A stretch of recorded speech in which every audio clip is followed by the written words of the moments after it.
Tired of ads barging into your favorite news podcasts? Good news. Ad-free listening on Amazon Music is included with your Prime membership.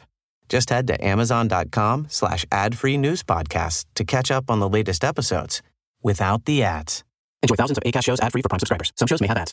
Sports Social. The Sports Social Podcast Network is delighted to be supporting this year's Sports Podcast Awards, recognising the sporting podcasts that are top of their game. And now it's your turn to lend your support to your favourite sport podcasts. Voting is open now, which means you can get behind your favourite shows and show your appreciation for the hard graft they put in, keeping you entertained and informed on whatever sport it is you follow. There are 21 categories to vote in, including football, tennis, golf, rugby, and loads more. And voting is dead simple. Head to sportspodcastawards.com. Vote now and be part of the action. Serie A Chronicles is a Serie A Chronicles production.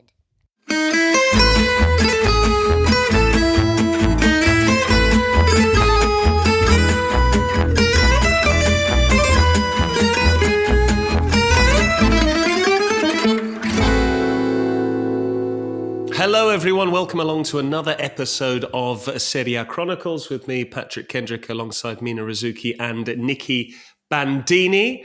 How are we getting on this wonderful late January Tuesday, everyone? Good. Feels like it's been a real lot happening weekend in Italian football. It feels like it's been going from pretty serious stuff with the racist abuse of Mike Maignan, going into some big results on the pitch, certainly the Juventus win being a big result, going into the Supercoppa, and then hours before the Supercoppa learning that Gigi Riva had passed away. It feels like there's been a lot to keep us busy this weekend. Nikki, you said that with such a depressed tone. I feel like now I just kind of want to cry. It's such a mix, isn't it? Like, it's such a mix this weekend. I feel like the football at times has been really, really fun. Having to write about racist abuse in a Serie A stadium is something that I feel like I've been doing almost since I started covering Serie A, so a decade and a half, more than that now. It feels like every year we have to cover these stories, and nothing ever gets better, which is incredibly frustrating. And then Gigi Riva, obviously, that's just a sad story as well. So I don't know. At the moment, it feels like maybe the sad outweighs the good, but maybe you guys will swing me around over the course of the podcast. I feel like Patrick got very upset by all of this and he walked out of his house now. So we've lost Patrick for a bit. I was trying to just sort of carry on, thinking I didn't know if it'd be a long interruption, but it looks like Patrick's doorbell has gone and he's had to leave our recording. Which I thought was quite funny, because whenever I hear a doorbell and then I'm like, but I didn't hear Ross barking, so I'm like, so it's not you. So and I know Patrick's come back with a package in his hand. It was Amazon delivery. Not at all dodgy. Poor Patrick. Hello everyone, sorry about that. I thought we could restart. That's my wife ordering things without my knowledge and then people ringing on the doorbell to deliver them while she's out of work in the office. What a bloody nightmare. Now I'm out of breath from dashing up the stairs. There's some nonsense beauty product as well. I love that Simon is like nearly on the floor laughing. I feel like his wife... Vera Lab, any good? What a load of nonsense. Right? I'm laughing because I guessed what it was. What a wife ordering stuff. No, that it was Amazon. Always. And it's never me ordering as well. And I'm always the one that has to go and pick it up. I'll just tell you something. When I look up Vera Lab, it says face and body cosmetic products with clinically proven effectiveness. Well, absolutely. Yeah, maybe I'll get onto this. I might tear it open and start. Patrick, you should maybe steal it from her. All right, so I'll start again, and then we can say this was a false start. Perfect. Okay. Bob's going to use all that. Just carry on. Simon loves authenticity, so he likes things not to. Yeah, he likes all the madness that comes with recording. After that very rude interruption from my doorbell, I've now picked up the precious goods, some makeup for my lady wife. But there you go. It's back to the serious matter at hand, which is, of course, Italian football. Mina, I was just about to hear from you, and we didn't get the opportunity because we heard the doorbell. How are you getting on? Yeah, I had a I keep saying a family bereavement, but it's not a family, but basically it's been a lot of that. So I've been watching football either on my phone, which is very hard to watch which it is. Like there's some players you can really pick out, like Teo on a pitch, right? Or like Leao. But then there are sometimes if you're watching a game and you're like, wait, who is that? Like even for example, Juventus, when I was watching this and I thought it was Vlahovic who gave the ball. And then Vlahovic was the one who scored. So I was like, who is that? Oh, it's Yildiz. He's deceptively tall, Yildiz, actually. Yeah. Right? I was really confused. He's winning some flick-ons. But we'll get to him because he's my new favourite player in Serie A. So there we go. I'm jumping on the Yildiz bandwagon. He is a fantastic player. But, and also it's just like, it's January and I just feel like everything in January is depressing, and it just started off with like the funeral and now it's like rain and Nikki didn't start off with her smile. So I'm like a little bit like, now I'm just starting off on an even sadder note than usual. So I'm really glad that your wife ordered some makeup because I kind of feel like that sort of cheered me up. I don't know how to explain, which begs the question, should I start ordering stuff too? Maybe. Shout out to Vera Lab. If you do want to sponsor us, Vera Lab, then there is a window of opportunity there. But before we get into all of the stuff that we're here to talk about, which is namely Italian football, a quick reminder that you can sign up to our Chronicles Tifosi membership on Patreon with a 7-day free trial. Make sure you join the community chat in the Patreon app. And also, it would be great if you could give us a 5-star rating and a review on Apple Podcasts, Spotify, or wherever it is you're listening. It helps us to be found. Tell everyone I'm your favorite, okay?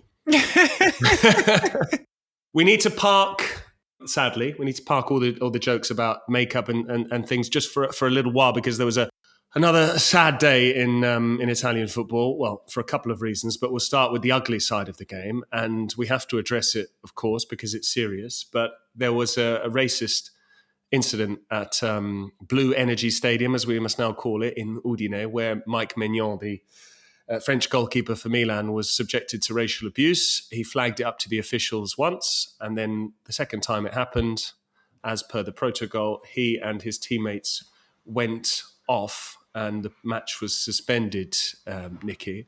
Feels like Groundhog Day with this. I feel like we're constantly talking about racism in Italy and how to eradicate it in football and even racism elsewhere too. Yeah, I mean, you could say it's been Groundhog Day for even just individually Mike Maignan, because he barely arrived in Italy and he had a situation where this happened against Juventus and Juventus identified a fan and gave him a life ban. And here we are again 2 years later. It happened again, I think, in 2022 for Maignan. Again, another game. I can't think off the top of my head which one it was. It's a never-ending story, unfortunately. And I suppose what's different this time is that you saw a whole team follow through. I've been saying that if you want to find the encouraging part of this story, I think it's how everyone reacted to it. Because I remember just, was it 5 years ago with Moise Kean and Juventus, and when he was racially abused, and Leonardo Bonucci afterwards almost two-siding it and saying, well, both parties have some responsibility, because he was sort of inferring that Moise Kean had provoked the fans in some way, and because Kean celebrated a goal by staring at those fans, acting as if that in some way justified it. Whereas I felt like the in terms of addressing these problems, it felt like everyone reacted to it in the right way, in as much as the referee stopped the game.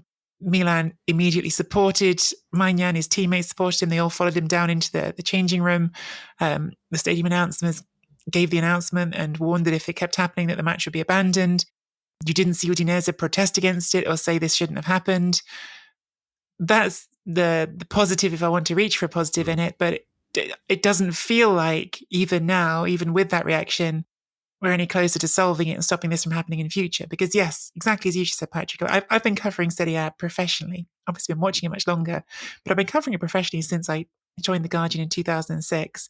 And I almost, well, not almost, I know there hasn't been a season in which we haven't had a story like this.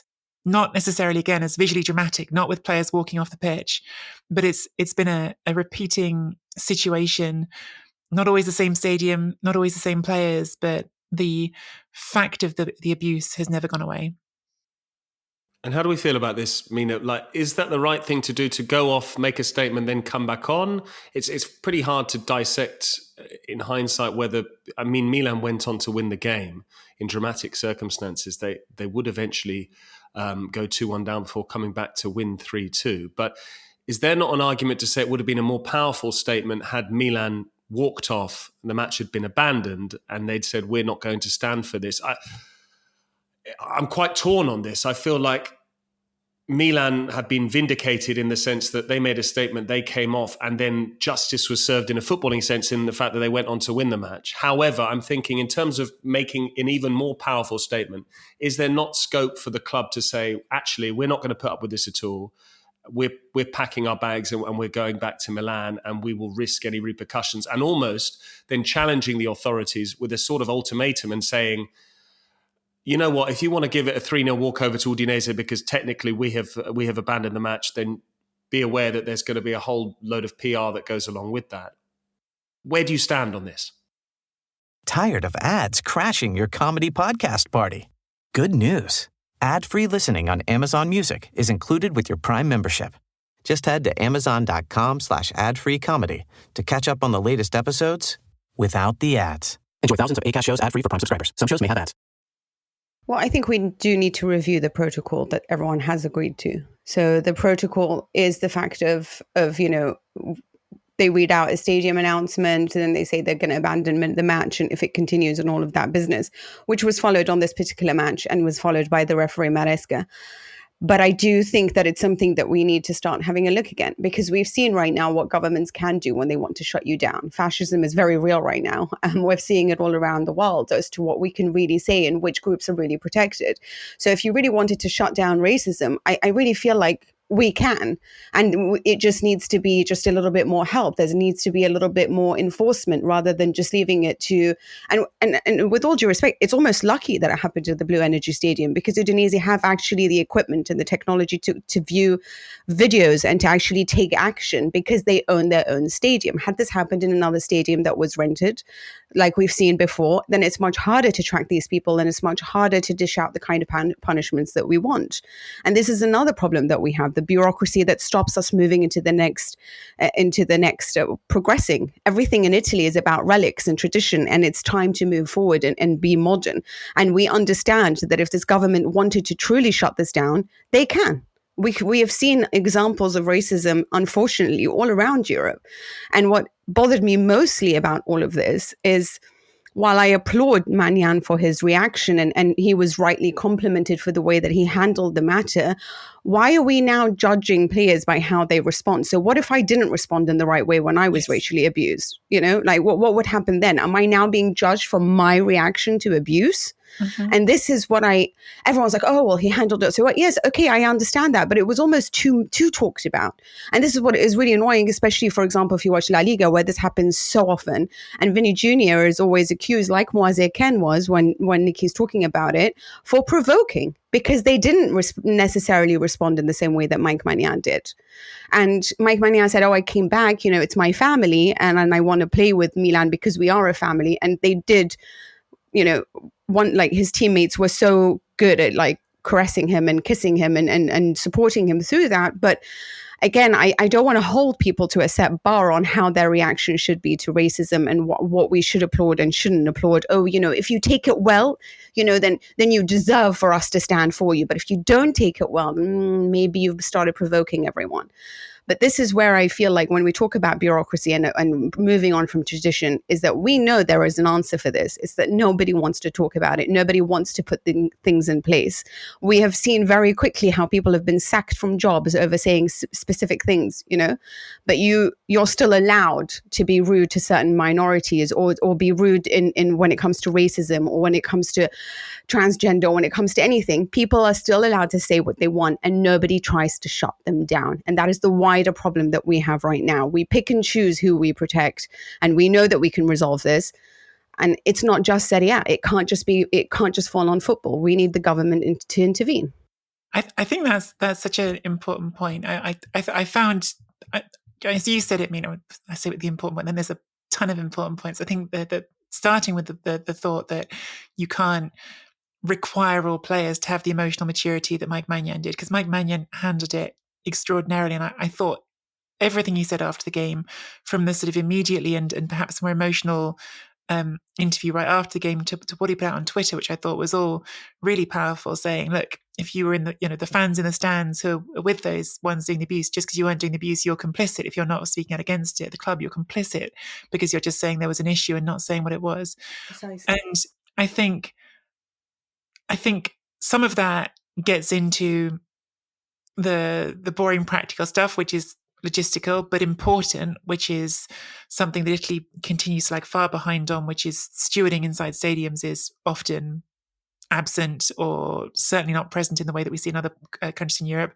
Because one of the things that, not that the Premier League is perfect by any stretch, these things have been getting worse in recent years, but what you see in a lot of Premier League stadiums is very visible campaigns where if you don't feel brave enough to confront someone individually, you can text a number and stewards are going to handle it because they're going to have a seat number, they're going to know where to go and deal with it. And that sort of stuff is not as easy in a poorly stewarded stadium. Now, as you said, Blue Energy Stadium actually is one of the more advanced and modern and in many regards better for dealing with this sort of thing. But that's the logistical side of it. The side of how you punish it, to come back to what Patrick said, to me, this thing of, because Gianni Infantino raised this, right? The president of FIFA saying, oh, well, the game should be immediately abandoned and awarded as a defeat. To me, that's, and people can disagree with me on this, to me, that's not the right answer for it. The answer is not come up with a harsher and harsher punishment, because frankly, that sort of level leaves it open to, I think, manipulation, to people being cute and pretending they're supporting one team and making that sort of fuss. I think that leads to more mess. The answer is not greater and greater punishment. The answer is consistent application. The answer is it shouldn't take Mike Maignan walking off the pitch for this to be dealt with. It should have taken the first time he heard it at a goal kick and raised it with someone. Someone should have been on it. There should have been stewards going to that section and going, this stops right now and you're going out. It shouldn't get to that point. So it's not punishment, it's application, it's enforcement. And that's the thing that I always come back to. But as Mina says, and this is, I thought, really the most fundamental point that's the hardest to address, football is downwind of culture, and all of this stuff is being empowered at a level that goes beyond football right now, and that's the hardest bit for football to address. Absolutely, and there have been some repercussions to this, that one of the individuals has been identified and has been given a life ban. And just breaking now news that there will be one match played behind closed doors in Udine, which again feels like just papering over the cracks, really. And I'm not sure how much that's going to resolve. And you're absolutely right, both of you, about Maignan reacting in a very lucid way. There's no guarantee of that. We saw it 5 or 6 years ago now with Kalidou Koulibaly, who was sent off in a game against Inter. Mm-hmm. But he then came out and said, I'd been subjected to racist abuse. I was on edge, and therefore that affected my game. I was a little bit more frenetic and frantic and went charging into challenges. And I think there's definitely something to be said for that. You cannot Balotelli kicked a ball at a fan once. Was it a Verona game? And I think on that occasion the referee initially sent him off and then actually revoked it after speaking to everyone. Lukaku against Juventus when that whole thing happened, and then he got a yellow card. Do you remember, for doing this? I mean, however you react is however you want to react. And we was sent off, wasn't he? He was suspended then for the second leg of that Coppa Italia thing, and I think it was eventually overturned because by the government, like by the senior people. So you can. Yeah, FIGC got involved. Yeah, that's the point: is that they can do something about this, and they choose not to, or it's not something. Listen, with this whole thing, is because the ultras weaponize everything. That's the problem that we have with giving like an immediate forfeit. And that's the one thing that's being discussed, or at least where I've seen written in social media, is that, if we do shut it down and immediately award 3-0, it's very easy to have these, like Nikki said, people just come in and then just doing it to make sure that their teams keep losing, like the opposition. So we have to figure out a way of doing this. And it does start with better stadiums and better technology to be able to find stuff out. It's not more fascism. I'm not saying like, we need to now start like watching every single person. That there were suggestions of people actually writing down who they're affiliated to, which club, so that we know if we do an immediate forfeit that person belongs to this group. So if it's the whole tested identity force or taken up a step. Yeah. it's not more invasions of privacy that's the answer to this. It is just moving technology-wise so that we are able to spot this, and we are able to move into the next era of this world and football, and understand that it is a business, and understand that there is going to be always attacks on the business and attacks on the integrity of the sport that must be dealt with. And it's so frustrating when it's constantly, how some people are spoken to, where Vinny Jr. gets this every day and nobody really cares because Vinny Jr. is seen as a provocative player and Maignan is seen as a leader. And this is what really annoys me. There's also a difference in age, difference in position, these things are never taken into account. An 18-year-old is never going to react the same as a 26-year-old, or, and so on and so forth. And you don't need to react however you want. You react however you want to react. So I'm not here to police that. And I do feel like we often seem to show a lot more sympathy and a lot more conversations when it happens to a higher profile player, a Milan player, for example, than it would be if it was a different Salernitana player. And I'm especially surprised that it was in Udine that this would happen, because this is a club that is famous for integration, and it is famous in the city as well for being on the borders of Slovenia and Austria and having the most amount of foreigners playing in this particular club. So the whole thing is so bewildering for me.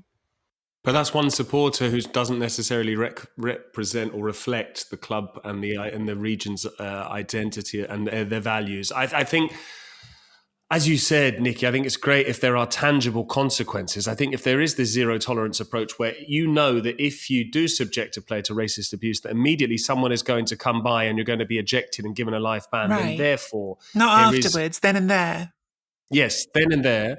And we also need to get past this culture of omerta, the code of silence, and people need to actually step up and draw the steward's attention to. I appreciate what you're saying about, there are ways within the Premier League where you can sort of communicate this without fear of reprisals. But I think we also need to try and make these people into pariahs and actually just say, this guy's a disgrace. I don't want to be associated with him. I don't want to stand near him.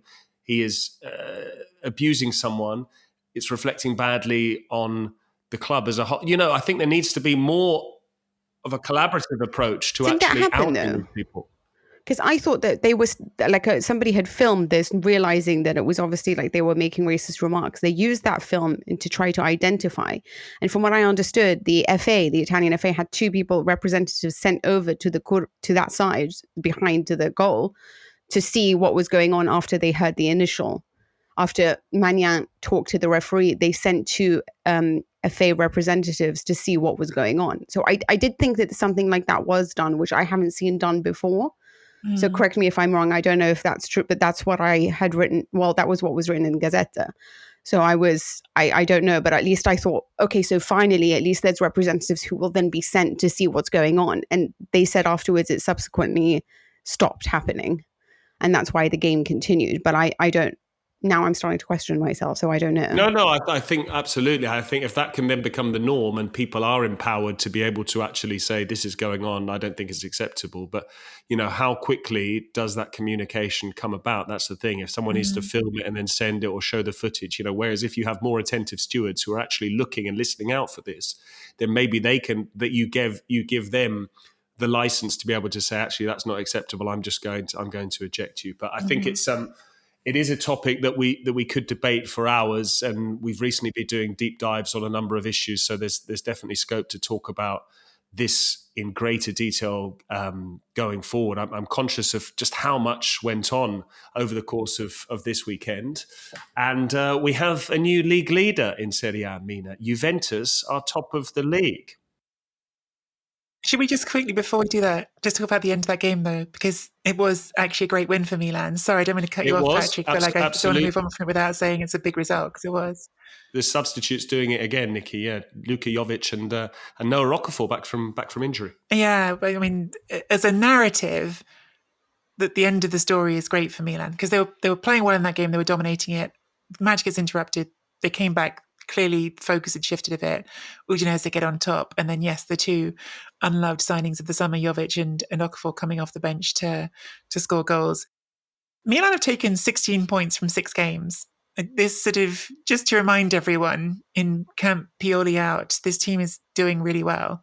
and that sort of whole story of December and we need to sack him right now, to me just looks very silly at this point.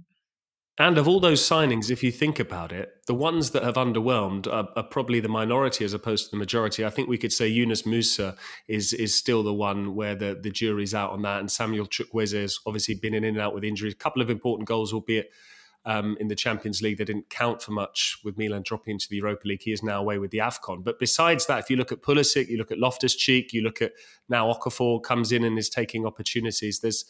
They've certainly recruited well, haven't they? Yeah, and even Luka Jovic, who was brought in the last day of the transfer market and only given a 1-year contract, he's now scoring goals more often than I would have ever imagined. I believe it's every 117 minutes from, all the minutes that he had. But ever since he started scoring, it's a lot more frequent than that. So he certainly found his scoring boots. But I also think that I do a little bit find it ridiculous in Italy how we have such highs and such lows, that there's become no ability to really sort of properly analyze things in a calm manner. And of course I understand that because football is full of hyperboles, but I sort of went from crisis and Pioli must be sacked to they are in the title race, and if one of them just drops a point, then Milan's going to win it. And I'm like, what? Honestly, it was all about how Pioli is in the title race with Milan, and I was like, title race? A few years you were worried they were going to be in the relegation points, and now you're talking about how the end of a cycle and this is a disaster and they're out of the Champions League and out of the Coppa Italia, and what is this, and the pressure of both of these, Roma and Milan, going into that match because both of these coaches were under pressure, and what was this going to mean to them? To 1 week later they're back in the title race and maybe can overcome Inter. I do find this the nightmare, the paradise hell sort of madness of it all is a little bit crazy. And now it's oh, and look at Pioli's tactics in Roma, look how he understands the team, look at the emergence of Gabbia at the back and how important he was, and explain. I do find this really ridiculous, but I sort of, I've always been in Pioli's camp. I'm a big fan of Pioli. I sort of get really upset when people don't like him. To me, he's almost as much as I love him as much as I almost love Allegri, and I do feel that he has made his mistakes, and I think that's important to note. But I also think people having expected Milan to start off so beautifully with an entirely different management, a new ownership, 10 new players that he had to integrate, an entire new midfield because Bennacer was injured, Tonali had left, and they were already reeling last year from the absence of Frank Kessié. I do feel like people just don't recognize the importance of things like that anymore, of how continuity matters and how it's hard to find that again. And when you look at where Milan now have more points than Inter had last season at this stage of the season, and nobody recognizes. They actually have more points than when Inter, who reached the Champions League final, who are referred to as the best club in Italy and the best club nearly in Europe.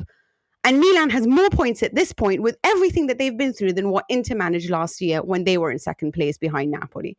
And I think and they have 7 more points at this stage than they had last year at this stage.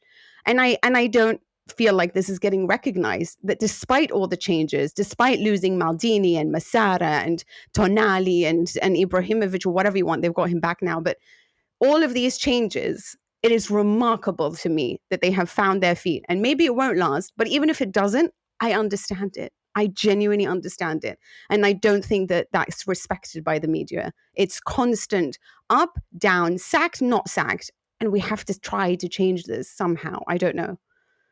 There's only one team that can win the league every season. I think you're absolutely right. And Milan are having a good season. And I think if you consider they won 7 of their first 8 matches, the problem was the one that they lost was a 5-1 defeat in the derby. And I think too often we look at Pioli through the prism of his record in the derbies. Too often, I think he won that Scudetto, so then expectations were further raised and he's not been able to repeat it. But this is a coach who will again guide Milan into the top 4. I think there's no doubts about that anymore. And maybe, just maybe, if Juventus were to drop points at home to Empoli, which would appear surprising, and if Inter were to lose at Fiorentina this coming weekend, and then if they draw against each other in the Derby d'Italia, you couple that with a couple of Milan wins, suddenly they're right back in it. But I think a lot of things would have to come to pass. If it were just one team ahead of Milan, I think you could probably say they might still be able to work their way into the title race. I think to try and get above 2, particularly with Juventus the Coppa Italia, and then the Europa League. Just one match a week. Absolutely, they're still going to come up against Rennes as well in the Europa League. That will soon come around next month. So Milan with another win, as you said, Nikki. Their recent record has been very good. No, absolutely. I think it was. You're absolutely right. I was conscious of. Time. I think I was doing the opposite of Gabriele Cioffi, who only wanted to speak about football, and then you forget that by speaking about racism, there's still a football match that was there, and Milan showed great character to actually bounce back from that abhorrent incident to then go on and win the game. And another team that won was Juventus. Back-to-back 3-0 wins, back-to-back Vlahovic braces.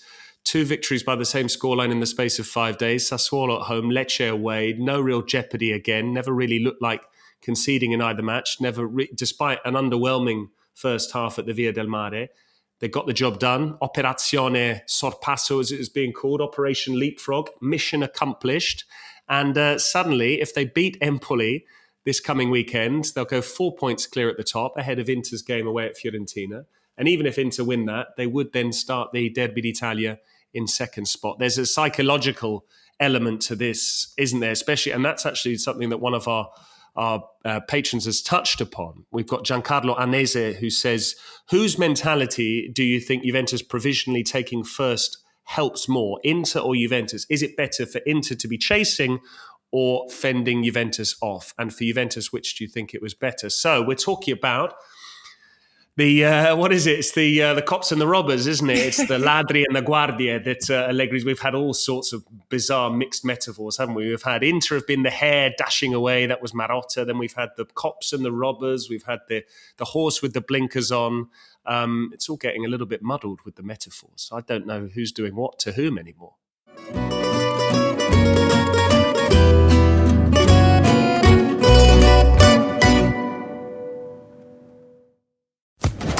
Social Podcast Network.